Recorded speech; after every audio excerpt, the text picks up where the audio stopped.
Do you see his like massive tangled penis that goes around his neck? That's vibrating. Oh, that's the dick. Oh. Yeah. The Sega Genesis was a weird console, man. The Japanese, man. Top 10 reasons why the Japanese were weird. Number 10, Centuries of Peace. Number 15.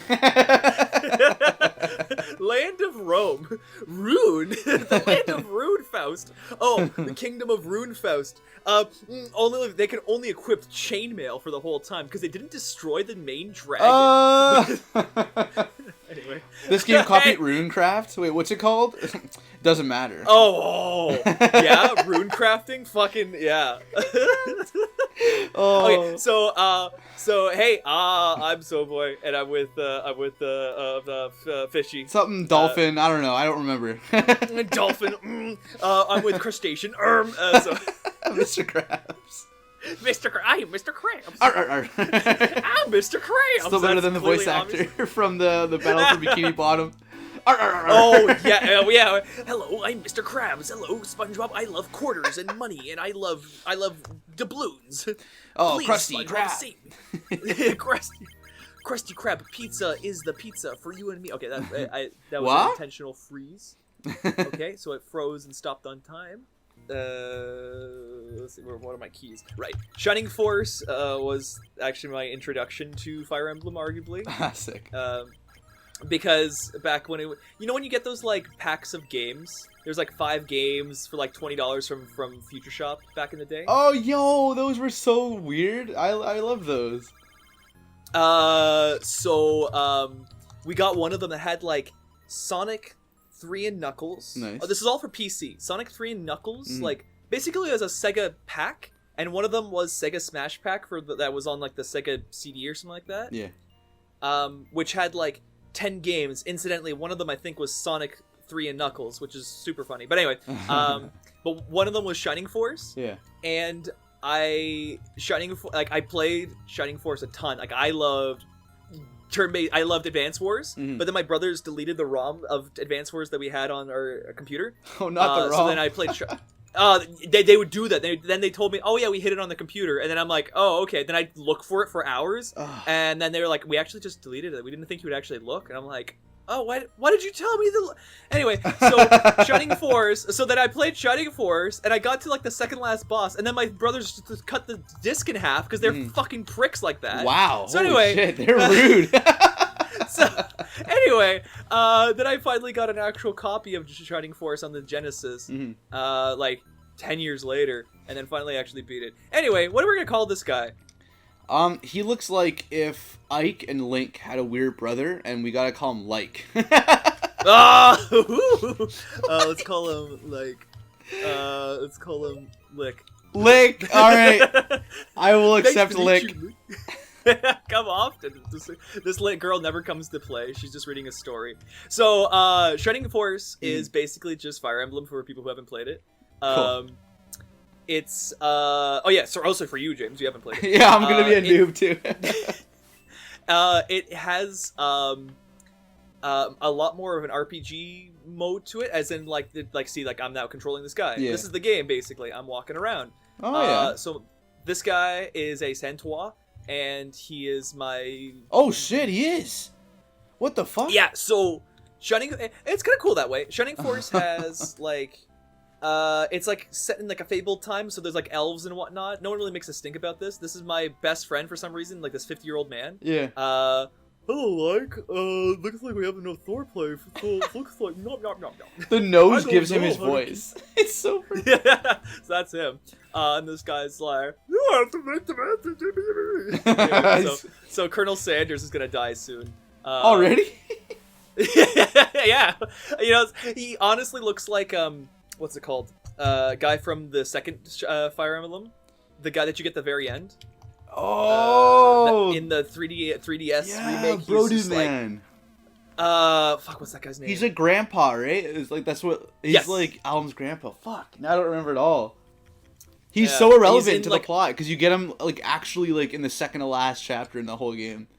Yeah. He's like But he's like Mycin. Oh, everyone talks so much high shit about Mycin. They're like, "You're Mycin's grandchild? Like, you must be amazing." Then you get him, and he's like a level 20 knight, paladin with like 20 attack, and you're like, "Wow, good job, Mycin." Then he's like, "I've got 12 skill. I can hit for 70%. It's like fucking great." The big benefits of Shining Force. First of all, there's this whole thing. So it's like an RPG. There's like items and whatnot. It's not as deep as Fire Emblem in terms of a lot of the numbers, as in your stats are pretty much attack, defense, HP, and agility. Yeah. There is magic as well if you're a magic user. Okay. But beyond that, it's pretty much that. It's more. It's very much like half an RPG, half a turn-based strategy game. Here's the king, and like is in like the story. Like if you're looking for a generic story, it's pretty much very like I am the king. Yeah, it's literally like kind of what do you call it? Game with weird people and Donald and Goofy. What's the game called? Kingdom Hearts. Oh my god, how did I forget? Right. So, like, beyond that gate, we know not what. Not even if it is the light or the darkness. It's like, they love talking about light and darkness. Of course. The ancients, seals, guards, failed mission, existence, signs, Runefaust. That's a sick name, though. That is a cool name. Anyway, Faust is a sword, right? Technically, like in real life? Faust is, I think, the German name for the devil. Oh, nice. I think so. Or Latin or something like that. I should have said no. God damn it. So anyway, this is Mar Advisor. He looks like a merfolk version of Guanum from CDI. Oh hey. Yeah, he's pretty sick. His name is Nova. He doesn't do anything, but he's your advisor. Yeah. This guy doesn't do anything, but he looks really important. So anyway, so I'm gonna go and get the entire village killed. So, okay, right. More basic stats. Oh, there's my team. That guy looks dopey because he's got a tomato on his face. Wow. Straight up. There's actual Link. Yeah, and there's a elf. And then you have one of the most useless characters in the game. In Shining Force, there in terms of the tier list, like it's kind of like you can kind of just like smash characters into a wall and just kind of level them up until they eventually get good for plethora of reasons. Yeah. Grinding's very easy because you can just like let's say once like when you're doing the level, there's usually a condition to beat, and the condition is just like destroy the boss character. Yeah. And once you do that, then the mission ends. But if you like kill everyone but the boss, you can just teleport out and then go back in, and then all the enemies are back spawned. Huh.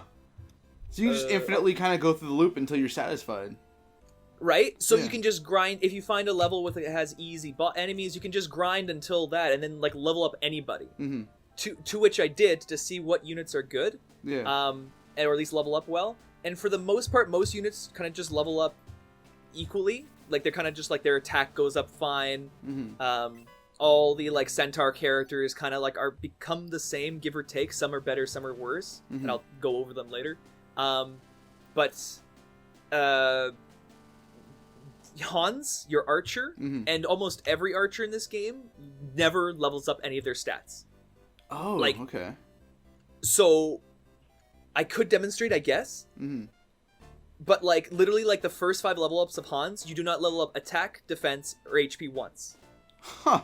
Alright, so here's the game. Okay. I'm going to actually despawn, or more so go through a couple turns and then teleport out. Alright. Because you get a secret character. There's an earthquake. Right. So this is the game. So kind of in terms of how it works, another thing that's different from Fire Emblem, you don't just have a turn. Every unit kind of has like an agility setting. So let's go. Let me find my. There we go. So cool. There we go. There's a character. So there's a stats basically thing. HP 9, attack 14, defense, move, agility. Yeah. So as you can probably guess, agility determines at what point in a general turn you go. Okay. Tao's agility. Ooh, fuck. Yeah, whatever. We don't need Tao. Yes. So, well, we'll get to something. So his agility is 6, so that's why he's going first. over, and I'm guessing Tao is agility. I'm gonna put him in as a meat shield because Hans sucks. Lick. Lick, dude. I'll put him kind of back. So it's a bit like Final Fantasy Tactics then, right? Yeah, that's exactly it. It is very like kind of Final Fantasy Tactics. That's probably a better comparison. It doesn't have the directional thing like Final Fantasy Tactics has. Yeah, which always bothered me a little bit too. Anyway, so I'm okay with the absence of it. Yeah, yeah. Honestly, that's the absolute easiest way to explain this game. It's just a combination of both. There's no real accuracy thing. You just kind of hit or you don't. Oh, okay. It's like a 90% accuracy. Sometimes you screw up, sometimes you don't. Ken's gonna go and stab this goblin with a javelin. Oh, the javelin is the long range. Yeah, that's funny. Yes. Also, magic. I'm just gonna put you as a meat shield. Magic is busted in this game. Ooh, it's one of those games. Yeah. So you see, she has blaze. Yeah. You can't target. I can't demonstrate. Level 2 magic of blaze is a cross. So, for example, let's go up to these goblins. If I had level 2 blaze and I cast it on the guy to my left right now, it would hit him and then the guy to his left. And there's no friendly fire though? No friendly fire. Wow. So you just like so then you'll just like, oh yeah, cool. Just get like 3 kills, or you could potentially get 5 kills with like a mage user. Or there's then other spells you get, like I think level 2 bolt has the 3x3 grid. No way. So 3x3. Yeah, You get 9 kills? You can get 9 kills. Like, and it deals a lot of damage. Like, you could hit all 5 of those guys up there without like even worrying about where you're hitting. Like, it's crazy. And one of the swords that you get, that's like a quest sword, has like a use function that is that spell. Oh my god. So, like, literally at some point, you'll get the light sword that Lick will use, and then Lick will be like, oh, you know what? I guess I'll use lightning. Oh, look, I killed 3 people, and I level up again. And you're like, okay, well... So, wow. Yeah, I'm glad. This is why I'm glad you're playing, because I would have been playing this and been like, "Whoa, I don't like this magic girl. I don't know what's going on." And you're like, "So here's how you break the game in 3 easy steps." yeah. Use magic. So, yeah. She's doing like the same damage too, but like times 5 basically. Essentially, like, up to, yeah. Yeah. There's my guy. He's actually animated. Wow. Oh, he's cool. So. Yeah, right? He's just kind of like, he looks like CDI Link. A little bit. Like... Let's go bomb some Dodongos. I'm okay with that, yeah. But put a link to my birthday wish that I sent you. Oh my god, that was something special. Thanks. You might actually, like, if you want to share that, like, that would be so much fun, dude. That was crazy. He basically took, like, a huge chunk of... I always forget between the two of them. It might have been the Zelda game or the Link one. I don't remember. Faces of whatever the hell. And he just reenacted it in real life. And it was, like, not a half-assed reenactment. Like, this is like... It was a high-budget reenactment of the Zelda CDI cutscene. It was fantastic. I was like, James's girlfriend was like, hey, just like want to give like a birthday wish to James. I'm like, I'll give a birthday wish. I was like, just do a video of something. I'm like, okay, I'll think about it. And I was like, what could I do? Oh, they just leveled up. Oh, okay. Maxed it by 2. Okay. And so I was just like, I was just thinking something like that. And I'm happy. I'm so happy you liked it. I mean, it was kind of a sure bet once I worked on it that you're gonna like it. Yeah, it's like the hit chance of this game, right? Pretty much you're just guaranteed to hit. Yeah, no, exactly. Yeah, exactly. It's just, yeah, it's more so placement. Also, there's no permadeath, which is also a big thing that I like about Shining Force. Oh shit, that's pretty big. Yeah. So that's why I don't mind putting Hans in front. He will just never die. Like, he dies, but then we'll be like, oh, you gotta resurrect me. You're like, okay. So that's why you hate Hans, because you can use him as a beat shield as much as you want. It doesn't even matter if he dies. Exactly. That's like excellent. Right. So anyway, I'll just put a clip up. Just put the whole video right now. Just the whole like minute. I'm down with that. G It sure is boring around here. My boy, this peace was what all true warriors strive for. I just wonder what Ganon's up to. Stephen, James and his minions have seized the island of Karudai. How can we help? It is written, only a birthday wish can defeat James. Great! I'll grab my stuff! There is no time. A CDI parody is enough. How about a kiss for luck? You have got to be kidding. Squadalo. Fuck off. Wow! What are all those heads? These are the faces of evil. You must conquer each. I guess I better get going. Oh my god. Welcome back, guys. It's been literally 0.1 seconds since I last talked to you. Oh man, I could tell that you and my other friend Vlad, he did an Oblivion joke. I know you would love that when I was seeing it. Oh, that was so good. This guy gets 2 turns. I don't know why. He's just that fast. Is Lick dead? Died. Wait, is that he's game dead. over? Kind of. Oh no! Whoopsie daisy. All right, well, it's a good thing we're not we doing, wake up at the church. This is very Final Fantasy like a lot of the other elements too. I think I lose gold, which isn't really a problem because, as I said, you can just grind if you needed gold. Mm-hmm. So yeah, right. Those guys don't let me out, but then they let me out. And now I have access to the map, which now I can find the secret character, which is Brock from Pokemon. No way. You'll see. You'll definitely be like, that's Brock from yeah. Pokemon. Here he is. This is crazy. Hello, I am Brock. It's old man Brock. It's gone, dude.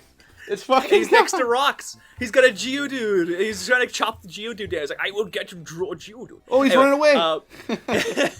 So, Gong is really good as a healer because healers are hard to level up in this game. Although, you could just level him up, just grind him out if you really want the time.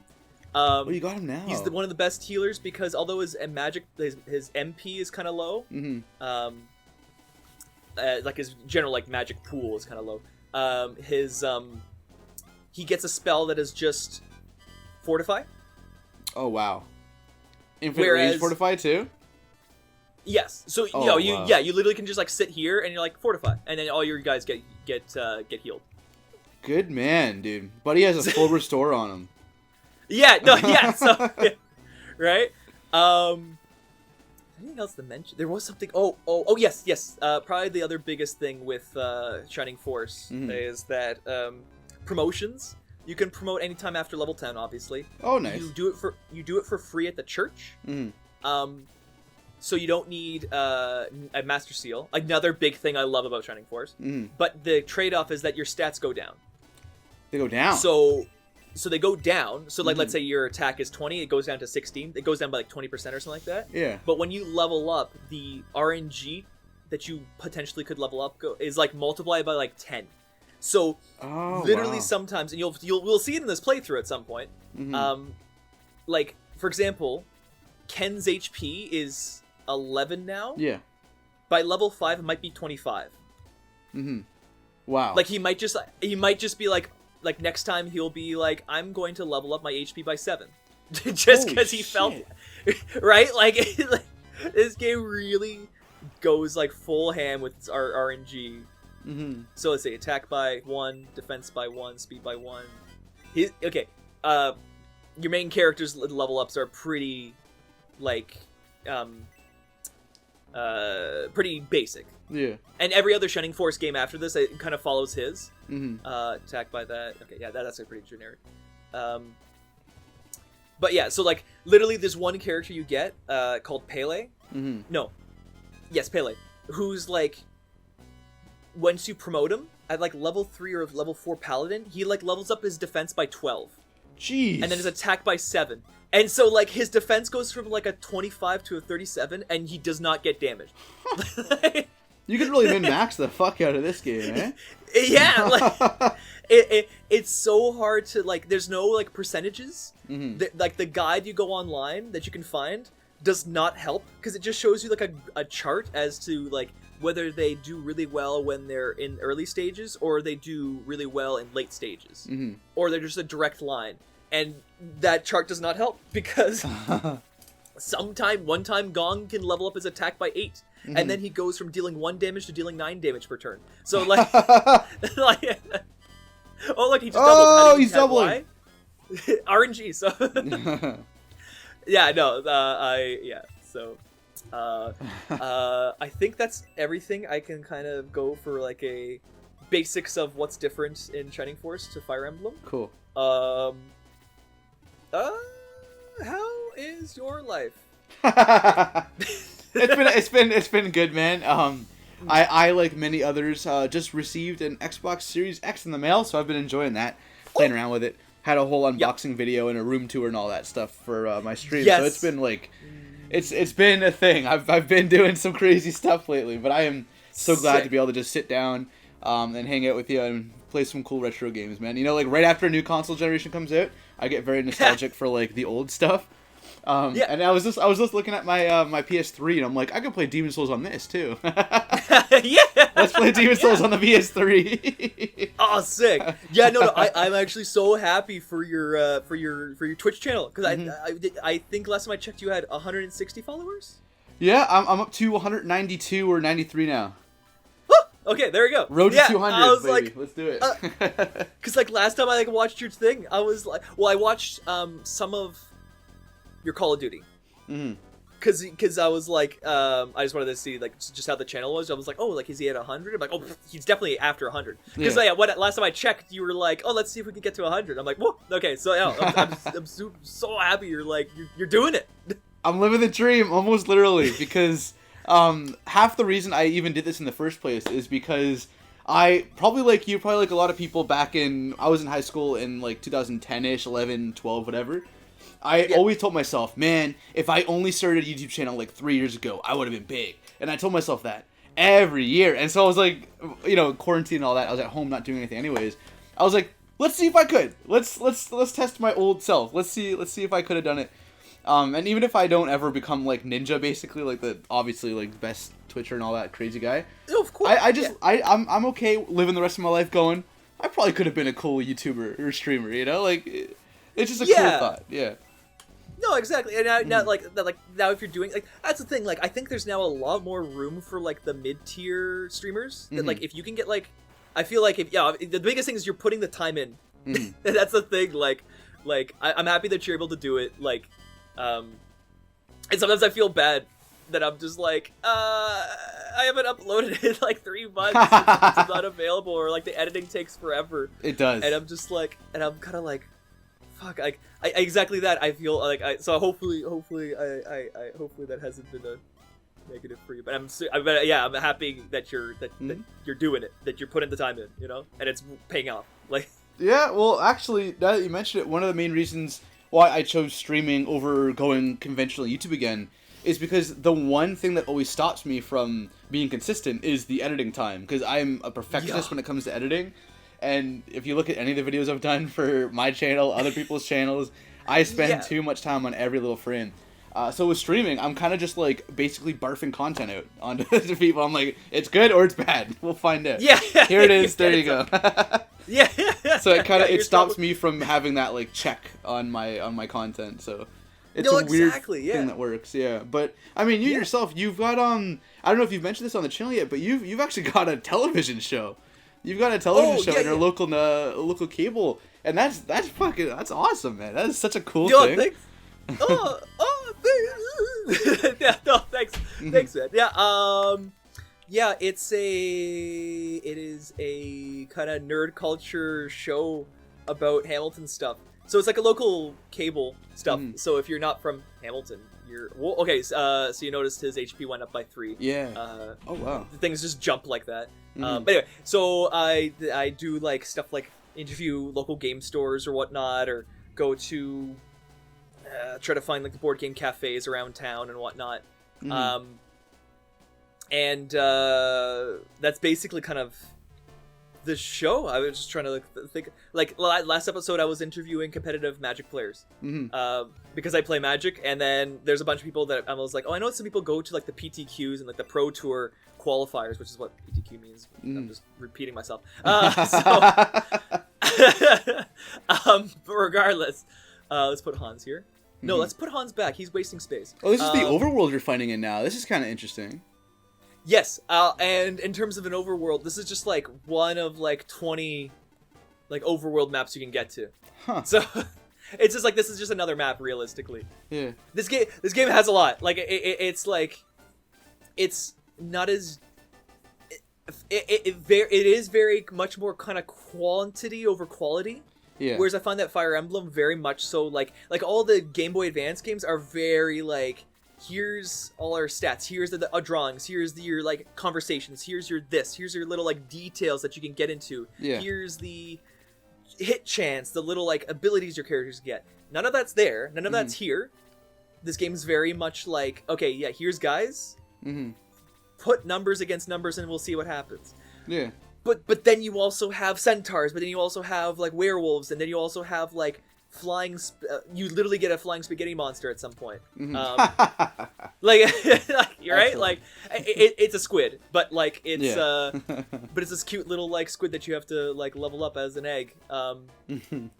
This game has a lot more like kind of charm to it, and I think it literally came like 2 or 3 months after Fire Emblem 1 came out. No way. They were developed alongside each other? I'm pretty sure. Wow. It definitely was, from what I understand, like developed either like rushed to be like developed to be direct competition to Fire Emblem. Yeah. Or was like made because someone had that idea, or some other game came out and then the guys who made Fire Emblem were like, oh, we're just gonna like that's a good idea, and then the guys who make this game were like doing the same thing. But yeah, so like literally after that, but the big benefit of Shining Force is that it came out in North America as well. Oh wow, that's huge. Yeah, I didn't even consider that. So like yeah, it came out on the Genesis, like in North America, and so like probably to the average North American, they're probably like either they didn't know about Shining Force, and you're just like, it's a turn-based strategy game, whatever, or they were like, oh yeah, I'd like Shining Force. What's this Fire Emblem game? Like, what's this Game Boy Advance game coming out? Oh, is it just like Shining Force? Well, you know, technically Fire Emblem came out first, but every Shining Force game afterwards came out on North America until Shining Force 3. Also very frustrating, because it came out on Sega Saturn in 3 parts. Yeah. So it imitates Birthright or Birthplace. Oh yeah, whoa, really? So, but like only part 1 of 3 came out in North America. No way, they actually did only. Oh, I hate that when they do that. So it's like it gets cut short, real short, and you're like, no. I'm through one of like you see 3 main characters. Literally the first, like, because I just bought the game. It's like $150 game. I just got the disc. Like, if I wanted to get the jewel case and manual, it would cost me like $300 or $400, and I'm not gonna do that. But I could just get the disc. The Saturn's brutal for game prices, man. It's just it was such a bad console. Like, it failed so hard. I took my Saturn in for. That's how gaming works. Your console's bad? Is your console named the Wii U? Well, time to skyrocket those game prices. What's that? The GameCube didn't sell super well, and the N64 was unconventional? Well, we better crank those up. Right? Because PS2 games are like typically very cheap because it's a very popular system. And so is the Wii, and the Wii is just a Super GameCube with a dildo. Yes. Like, what? Yes. Why? Those games, they're just GameCube games, but they have motion controls, and there's like 7,000 shovelware games. So you know you can then play Mary Kate and Ashley, Finger a Horse or something like that. Like, you know, Finger a Horse. I thought you were going to the Mario Party Mario Kate and Ashley thing, and you actually like Mario Kate and Ashley. Mario Kate, dude. It's the new racing game. Mario Kate. Man, they could have. They didn't. They could have. They could have done that. Mario Fuck them. Kate, oh my god. Out of all the Mario kart races we got, including Garfield Kart and like Nickelodeon fucking kart, we didn't Oh, get Mario Kart and Ashley, dude. Mario Kart. Oh. That's definitely a cracked article. Oh no. Like one of those photoplasties they used to do like 8 years ago. Mhm. They still do, but it's just one person who does it anywhere right now. Let's see, what we level up? 1 by defense, max H by 3. Yeah, there we go. There it is. Yeah, now he's got 13 HP. Like, It's just like whatever, eh? Like there's not really any rhyme or reason for it. And that's funny It because I kinda remember just- you used to like make these giant Excel spreadsheets of like growth rates for characters in Fire Emblem. And you're like, Yeah. I love this game. This game, oh, what are the level ups like? I don't know. yeah, like it's That's funny. it's like you do and you don't get RNG screwed because it Yeah. said you can just grind out. Like if your lick does doesn't level up right, you can Mhm. just go into the level like 18 or something like that and just keep going. Yeah. Like, or the other thing is you get these rings. Mhm. Are there rings like this in Fire Emblem? I do hear a lot about these rings in like the SNES games, like whatever they're called, 4 and 5. I don't remember what their subtitles are called. Thracia 776 and Siphon no Kiku is the Japanese name. Holy War? Holy War, yeah, something Holy War. Yeah, like Genealogy of the Holy War. Yes, that's it. It's the one that everyone says is the best one. And the one I can't get through the first fucking chapter because it's like a 2-hour long chapter where half of it is just taking, oh, this horse unit has to go all the way over here. Oh, you did the castle thing. Oh, this horse unit has to go all the way back over here. What's that? You have people on foot who are really slow? Oh, they're not usable.